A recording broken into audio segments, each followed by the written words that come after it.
Am să vă arăt aici o stradă unde sunt și Apple și Oppo și mai era o firmă. Cum se cheamă firma aia? Huawei, Vivo. Sunt pe aceeași stradă. Da? Samsung, da.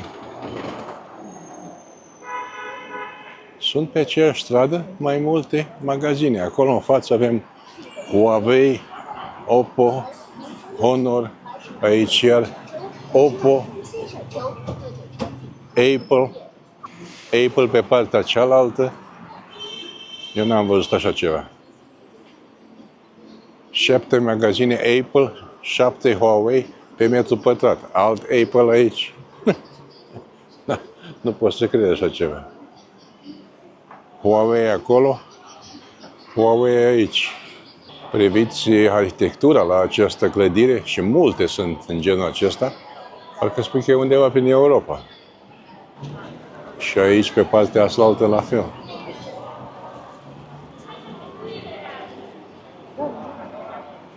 Frumos, frumos.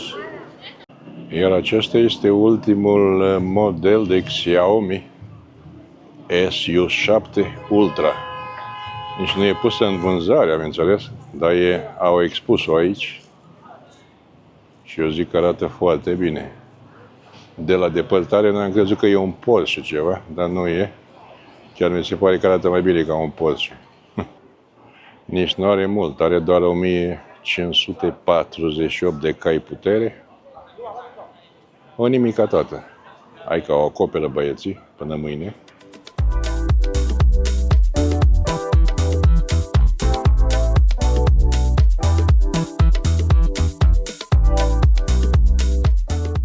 La începutul acestui video se merită câteva cuvinte despre acest frumos oraș, care datează de 3500 de ani.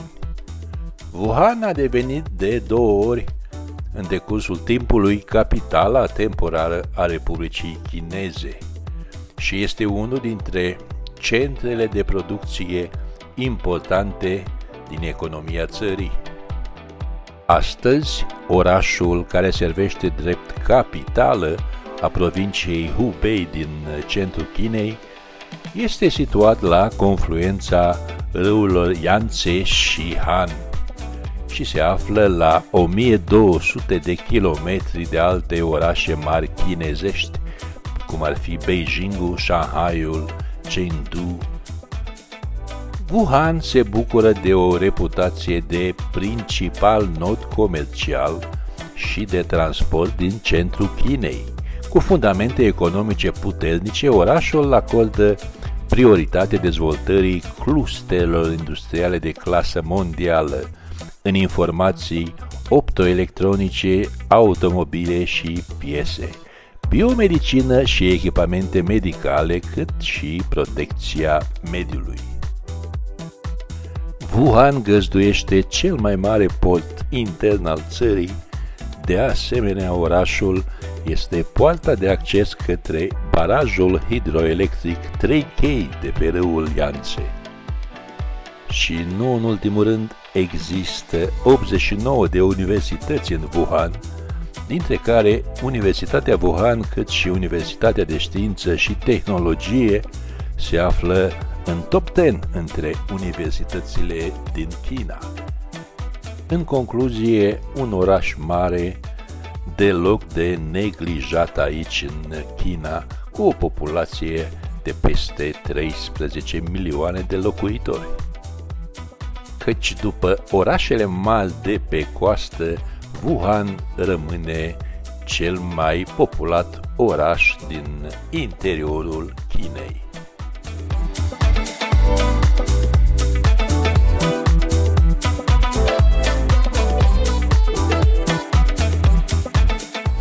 Revenind acum la povestea noastră, după o primă zi plină în Wuhan, a urmat o noapte răcoroasă și o nouă zi. Să vedem ce se întâmplă.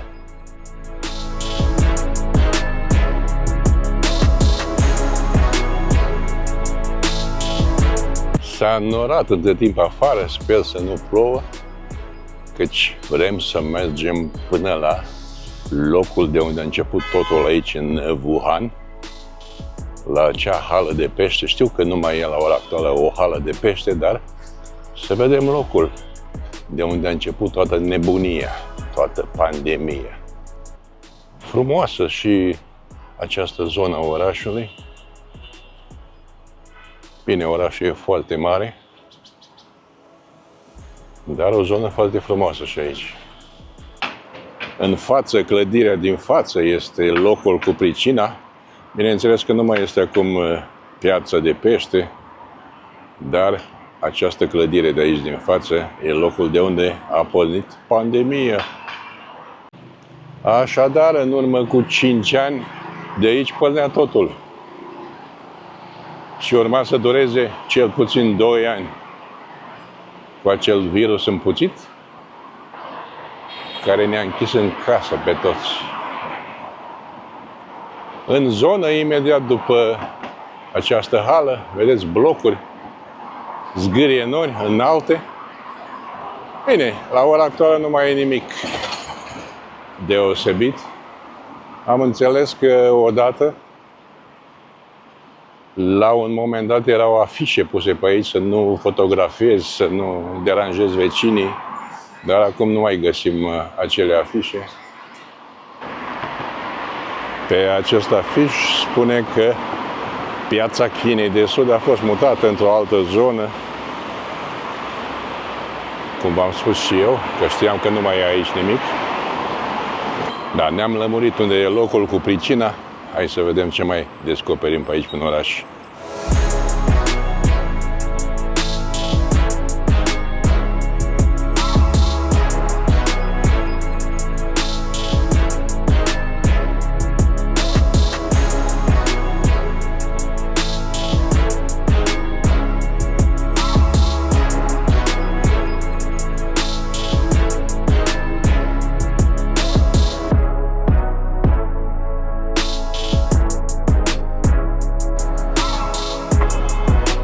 Fiți atenți câte macarale sunt acolo. 1, 2, 3, 4, 5, 6, 7, 8. Ca să vă dați seama cât se construiește aici. Vrei, nu vrei, am ajuns iar într-un mall.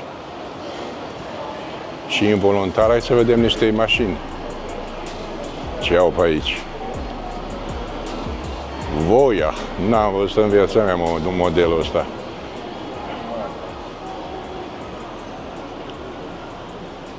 Dar arată foarte bine în interior. Și bordul Voia. Dacă ați auzit de o asemenea mașină, lăsați un mesaj dacă știți de mașina asta. Iar aici Onvo. Nu știu, mă, ce mașini sunt astea, câte firme de mașini au ăștia. Să vedem înăuntru cum arată. Bă, arată foarte bine. Foarte bine. Onvo. Da, culoare bestială. Dar și mașina arată bine. Culoarea excelentă. Și designul. Hai să vedem și înăuntru. Scaune ca lumea. Și volanul interesant. Aici avem o altă firmă, Altfox. Interesant arată și asta. Să vedem cum e din spate. Da, un SUV mai micuț, dar arată foarte bine.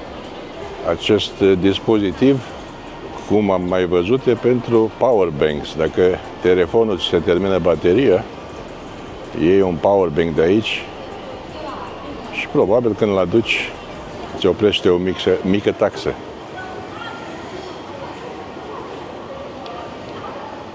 Cât despre mall, la fel ca celelalte, te dă pe spate un mall uriaș care arată foarte bine. Aici e firma Eco, Lego Multe firme necunoscute, dar și multe brand name-uri. Arată foarte bine acest mall. Câte etaje are? Cam așa e în sus. Am venit cu metroul undeva, East Lake Scenic Area se numește, și e un muzeu pe aici. Muzeul de Artă Hubei. Interesantă clădirea. Și împrejurimile de asemenea arată bine. Hai să vedem cum ajungem la area scenică de lângă lac.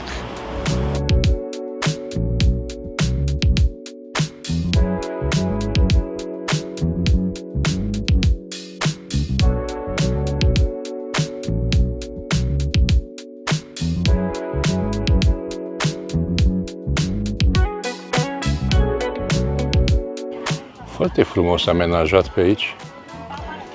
Tingao Scenic Area. Scrie acolo. Și trocaricele astea nu știu ce, te plimbe sau nu știu ce.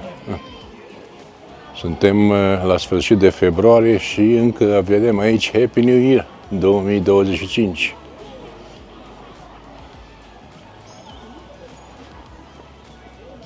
Nu știu dacă se vede, e și un balon acolo în depărtare. Interesantă zonă. Și, ca de obicei, frumos amenajată. Și aici o mulțime de cireși înfloriți. De fapt, sunt două culori. Una e rozul ăla pink și alții un galben. Și au pus în acești copăcei și niște mini lampioane sau globulețe. Foarte frumos. Puteți remarca că peste tot scrie și în engleză, în afară de chineză.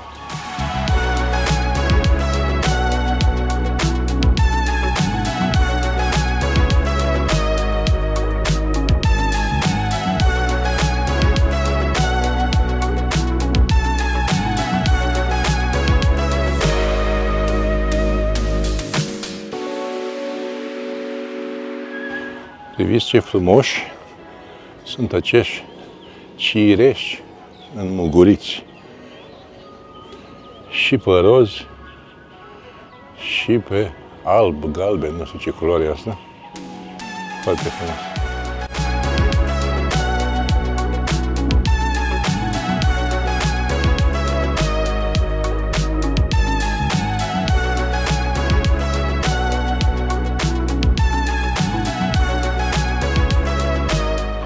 Și în mijlocul parcului avem acolo un KFC cu o terasă acolo suspendată. Tingao Scenic Area. Ok. Aici avem o hartă a parcului. Să mai stăm un pic pe bancă. S-a dus colegul să ia o înghețată de aici, de la KFC. În mijlocul parcului, un KFC. Și ne mai odihnim puțin, căci am mers și azi vreo 20 de kilometri, cel puțin. Oricum, foarte frumos, ca o concluzie așa, după câteva zile, foarte frumos și aici în Wuhan, China. O mulțime de parcuri aici în China și toate foarte bine întreținute, exemplar întreținute.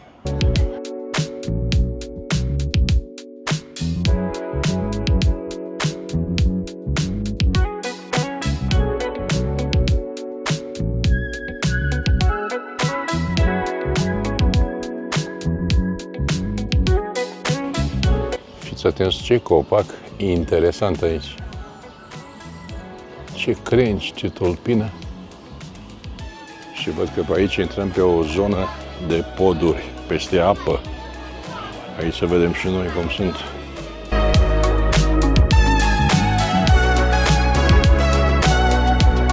Foarte liniștitoare o plimbare aici în acest parc. Mai avem și muzică chinezească.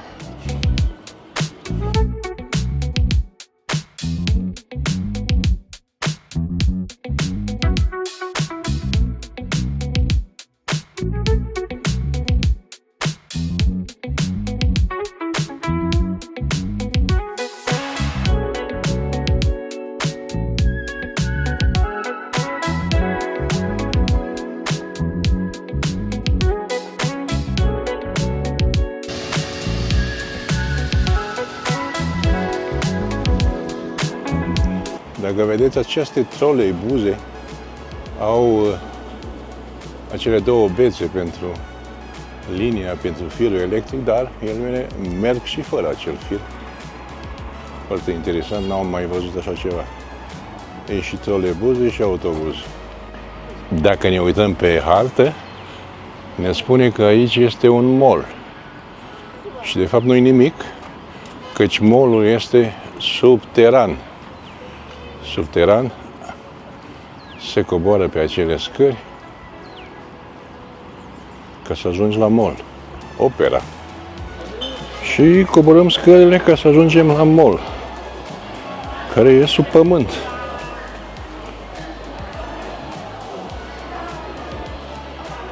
Fiți atenți încolo și în partea cealaltă.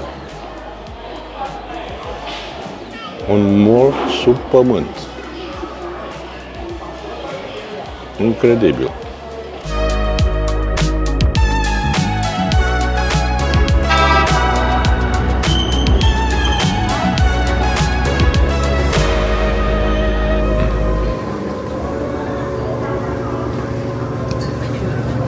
Bună dimineața din metroul din Wuhan, China. Cam gata cu Wuhanul, am stat 3 nopți aici, mergem spre una dintre gările din Wuhan, căci mergem cu trenul astăzi, cu acel tren rapid, de viteză, și mergem către o destinație de unde s-au inspirat cei de la Hollywood și au făcut un film celebru. Așa că facem vreo 5 ore până acolo. Hai să vedem cum decurge călătoria. Mergem cu trenul.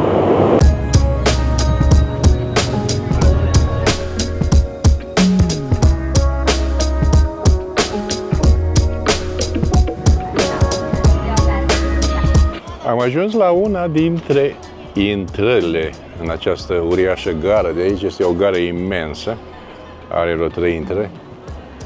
Și după ce fumăm o țigară, mergem înăuntru să vedem cum arată.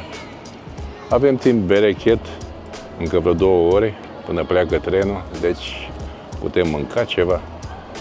Vedem.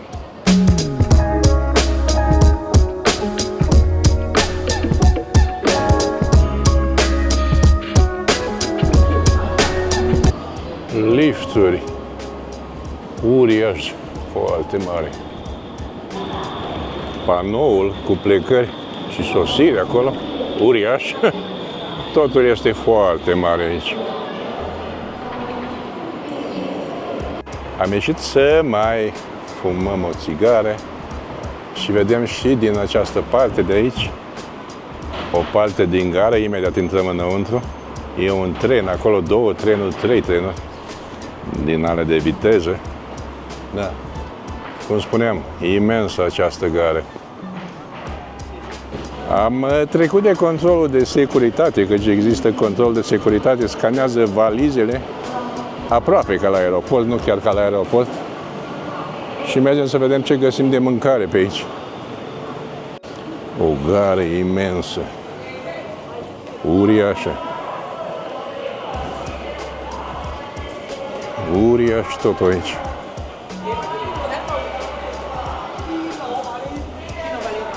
Răzvan, colegul meu, e și el uimit de cât de mare e această gară. Mergem să vedem ceva de mâncare.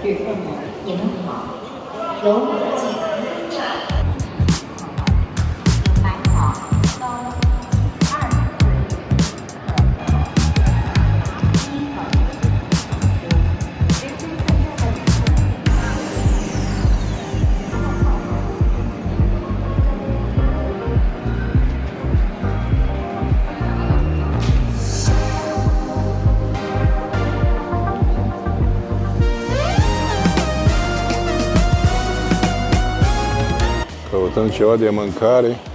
Ia să vedem aici că văd că arată niște hamburgeri. Dicos. Ok. Am mâncat până la urmă sus la restaurant. Mai e vreo jumătate de oră și intrăm pe peron, căci aici nu intri când vrei pe peron, ci trebuie să intri printr-un gate, printr-o poartă, cu 10 minute, 20 de minute, ceva în genul ăsta, vedem.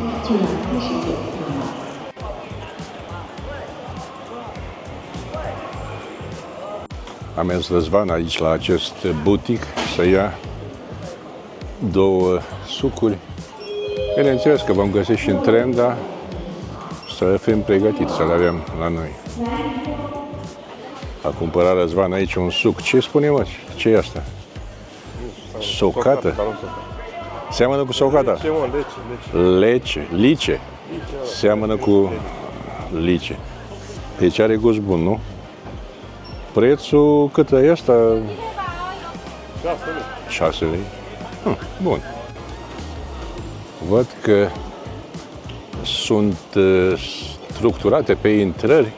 A1, A2, A3, în partea aia sunt toate peroane, cum s-ar numi. Și fiecare intră la peronul de unde pleacă trenul său. Foarte interesant. Mergem la poarta de îmbarcare, care este aici, A3. Să vedem dacă a venit, sau ce spune, 16:35. Încă nu spune nimic. 15:28. Da, ăla e 15:28.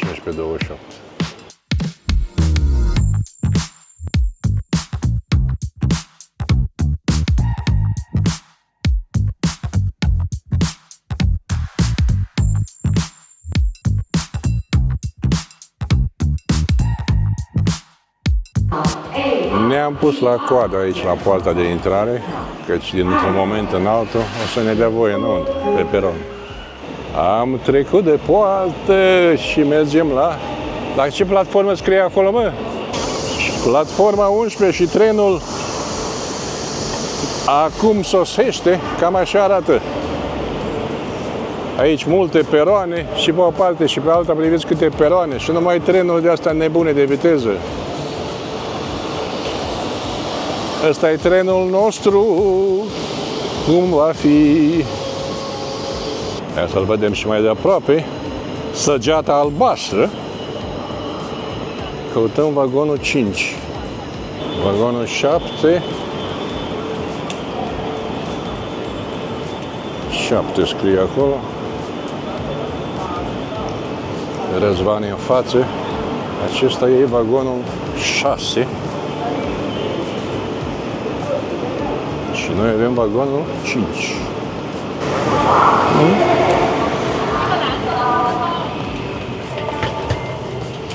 Să ne căutăm și locul. Răzvan caută locurile.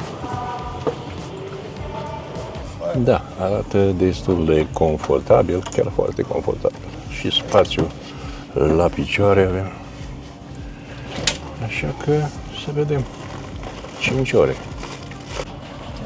Loc la picioare suficient. Eu sunt înalt și loc avem suficient. Printre serviciile din tren poți comanda cu Alipay de pe telefonul mobil, de exemplu, mâncare, inclusiv în tren, căci au și vagon restaurant, sau îți comandă de la prima, a doua, a treia gară și când a ajuns îți aduce ție la scaun direct.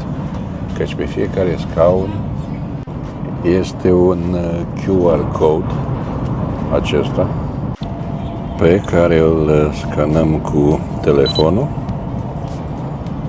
L-am scanat cu telefonul, am apăsat butonul Translate și vedem aici Catering Service.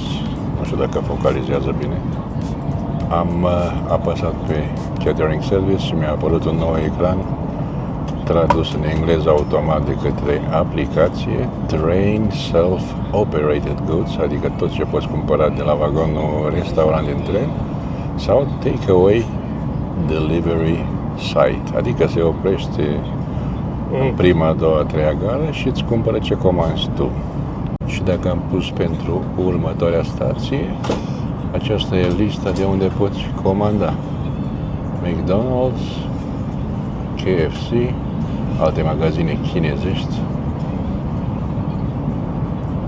Îți alegi meniul din meniu ce dorești la McDonald's, după care plătești tot online din aplicație, din Alipay, și când ajunge la stația cutare, imediat ce pleacă trenul, cineva din personalul de tren îți va aduce comanda, fără nicio altă suprataxă.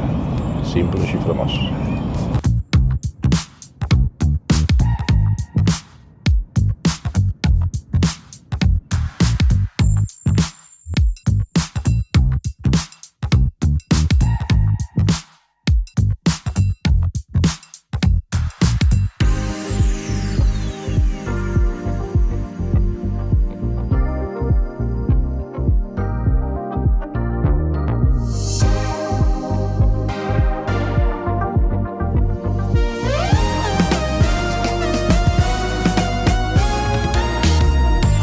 Suntem într-o stație și vrem să vă arăt cum de fapt arată șinele de cale ferată. Nu sunt puse pe niciun butuci de lemn aia cum se pune în România. Sunt direct pedale de beton, nu au petriș. Foarte interesant. Ne apropiem de sfârșit. S-a făcut noapte, între timp călătoria a durat 5 ore, încă vreo 15 minute și ajungem. Da, bine v-am găsit de la Zangiage sau ceva în genul acesta.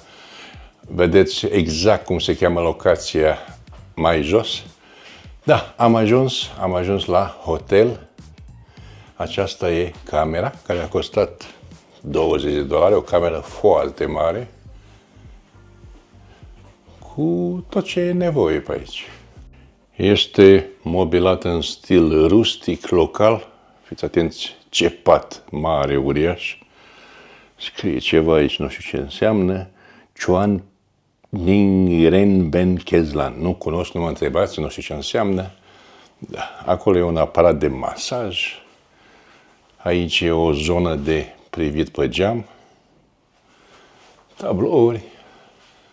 Mobilier rustic, tavanul la fel, cu bârne, cu toate că suntem la etajul 8 al unei clădiri. Și să vedem și baia. Nici eu n-am văzut-o. O baie cu duș, toaletă, prosope. Ceea ce am văzut la toate hotelurile unde am stat până acum, și aici la fel, aceste măști de gaze, nu știu ce, în caz de incendiu, nu știu, la toate hotelurile. Aici avem un uscător de păr, apă și asta e tot. Și cam atât. $20. Prețul este foarte bun, locația foarte bună, suntem chiar în spatele acestui hotel, este exact de unde putem lua cable car sau telefericul. Așa că să vedem ce facem. Stăm, cred că 3 nopți aici. Urcăm undeva mâine pe muntele Tianmen, parcă se numește. Și poi mâine vedem pe unde și așa mai departe. Vă țin la curent. Așa că să înceapă aventura în Zhangjiajie sau ceva în felul acesta.